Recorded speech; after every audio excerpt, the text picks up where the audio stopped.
I've heard your criticism and I wanted to respond to it to try and improve as a creator. So I had a look at Reddit, and if you ever want to go there to have a look at what the real world is saying about you, it's a pretty brutal place. But seemed to be four key themes that came up when I was looking through the comment section. So I want to address each one. Again, this is to try and grow and just have a conversation between you and I. So the first one that often came up was that I'm a farmer shill. Now this one's a bit interesting to me. So I'm a practicing physician here in New Zealand, and to get medications out of physicians here in New Zealand, it's incredibly difficult. So, every now and again I'll have patients come to me from the United States who have moved here, and they've got a big long list of medications that we have to spend a lot of time going through and actually end up crossing out a lot of them. Take for example sleeping medications. In New Zealand, melatonin is a prescription only medication. You can't buy it over the counter. So if a patient comes to me and wants sleeping medications, that we use that as a last resort. We talk about, sleep hygiene, exercise, diet. We try and make sure that we're doing all of those fundamentals of health first, before resorting to medications. So I just wonder if this is a bit of a cultural thing where I think in the United States, and again, I'm not from the United States, I don't practice in the United States, that a lot of doctors out there seem to prescribe medications as the first line. And I would just wonder if that's the reason for some of these comments cropping up that I'm a farmer shill. Because when I'm talking about medications or supplements on the channel, I think people from the United States expect that I'm just another primary care physician who's resorting to medications first and foremost. Which, I just want to reassure you that that's absolutely not the case. Neither, with the patients that I see in the clinic or with you here on the channel. So I think one of the things I need to try and do a bit more in my videos is re-emphasize diet, exercise, and sleep always come first. So, the patients that I see in the clinic, they already know that because they know me, but, new viewers to the channel might not know that. So I'm going to work on that. And I just hope, I hope that's somewhat reassuring that I'm not just a farmer shill. You can't, you certainly don't get paid by prescribing medications here in New Zealand. That would be illegal here and highly unethical. So, that's absolutely not the case. The second criticism that often came up was that I flip-flop. So, I'll go through the research about a particular diet or supplement or exercise protocol, and then a few months later I'll reverse that. And I think it's a little bit unfortunate that I've been put into these boxes that I do flip-flop, and this harks back to when I first started my channel. So when I started my channel, the main goal of this channel was to create a platform that people could go to look at what the human clinical research showed and what the clinical guidelines represented and what those guidelines were telling people about how to actually lead healthy lives. And unfortunately, when I first started my channel, I got how do I put this lightly? I got misled through no fault of anyone but my own. I took advice from Harvard researchers that I thought were credible, that weren't, and that's on me. I shouldn't have just been parroting what other people's opinions were. I should have been sticking with the clinical guidelines. So there's a number of examples of this, like NMN, resveratrol, prolonged fasting.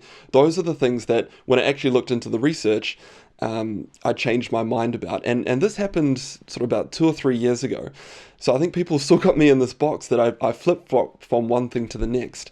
That's not to say that I'm not going to change my opinion in the future, because new research comes up, and I think that's that's part of the clinical guidelines developing, is that we don't just stick with what the clinical guidelines say today, because the clinical guidelines will get updated as new research comes in.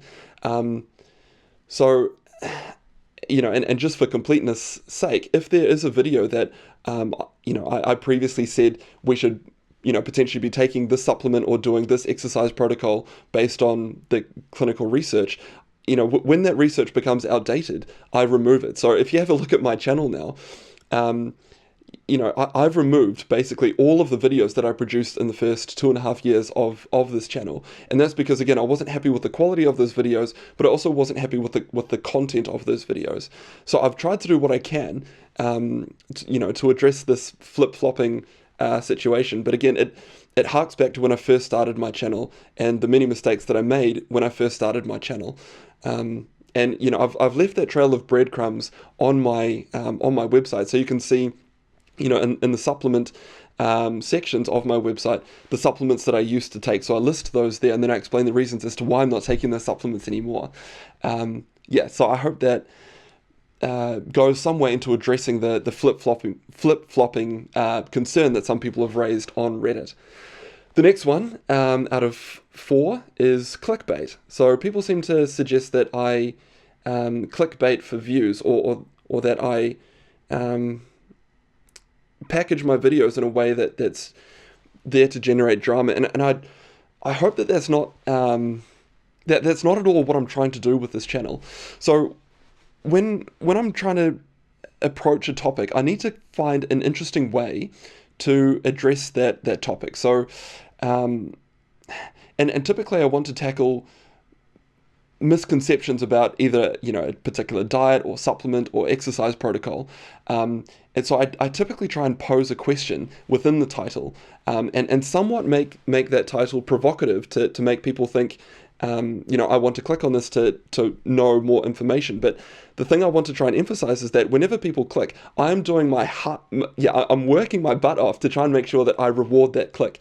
So the videos are well researched. I think I address the title, and I try and address the title within the first 1 or 2 sentences of the video, and then go through the research as to why I think a particular way.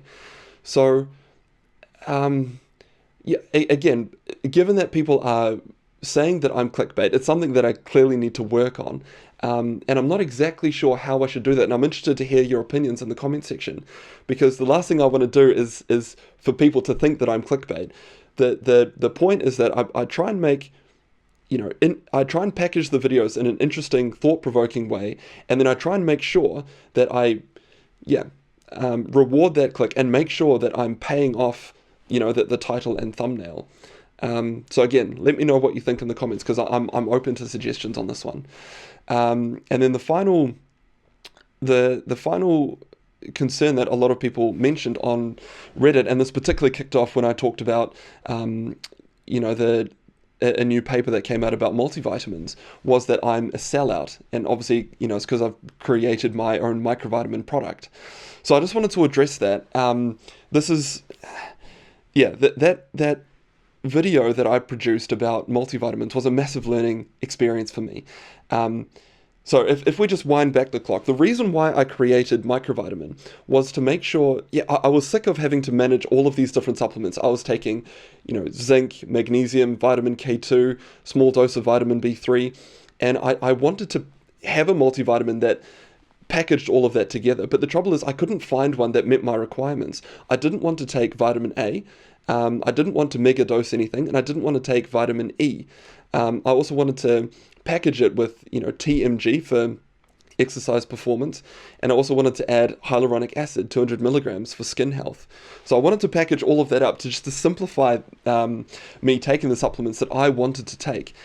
I also wanted to make sure that it was a very high quality product that was third party tested in an produced in an FDA facility, and so that led me to the creation of Microvitamin.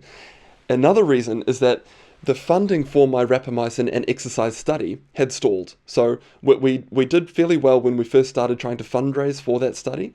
But as the months and years started to creep on by, it became apparent that we weren't going to reach the funding target to get the study off the ground. So I wanted to create Microvitamin as a way to try and fund these studies and not have to rely on grant funding. I also wanted to give a pathway so that people could see that, yes, we are actually going to hit these funding targets. And because, there were there were a couple of larger donors who could see, yes, we are going to reach the funding target. And that's when they started to jump on board. And that's why the rapamycin and exercise study is now funded. So it was all of those reasons for why I created Microvitamin. But one of the things I've certainly realized is that just because I take a supplement, absolutely in no way does that mean that you should as well. And I need to remind viewers or you of that whenever I mention Microvitamin. So, looking back at that multivitamin video that I did, I think it came across that I was recommending my product because of this new study that came out suggesting, reduced cognitive decline if we take multivitamins. And people were saying that that was just a long advert for my product. And that was absolutely not my intention, and I've learned from that. So every time that I'm mentioning microvitamin now in my videos, I try and emphasize, again, just because I take a supplement, absolutely no way does that mean that you should as well. And, moving forward, I've learned from that experience, and I'm going to make sure that I emphasize that in my video, that in any of my videos, that just because I do a diet or exercise protocol or take a supplement, again, does not in any way mean that you should as well. So yeah, there were those 4 points that kept cropping up in the Reddit comments that I was reading. Again, it was sort of fairly upsetting to see what people were saying, but hey, that's how you learn, and that's how you become a better creator. I still believe in what this channel is trying to do. Creating a resource that focuses on what the human clinical guidelines have to say about how to lead a healthy life. Because one of the problems is that people, don't necessarily know what they should be doing to lead a healthy life. And the clinical guidelines are amazing, but the trouble is those clinical guidelines, they aren't broadcast. And often when you go to your primary care physician, they don't necessarily have time to go through all of that preventative care stuff with you, because they're dealing with all of the other problems that acutely need to be addressed within that short consultation. So again, I still believe in what we're trying to do here. I still believe in this community. I am certainly going to keep up, reading these Reddit comments, because I think they're important. Again, I want to make sure that I'm developing, giving you high quality content all of the time. So yeah, I've heard your criticisms. I'm trying to address them. I'm always trying to improve my content. And again, I just want to thank you for sticking around, not only for this video, but, for the entire journey that this channel has been on. There's a lot of exciting things coming up. So yeah, thank you.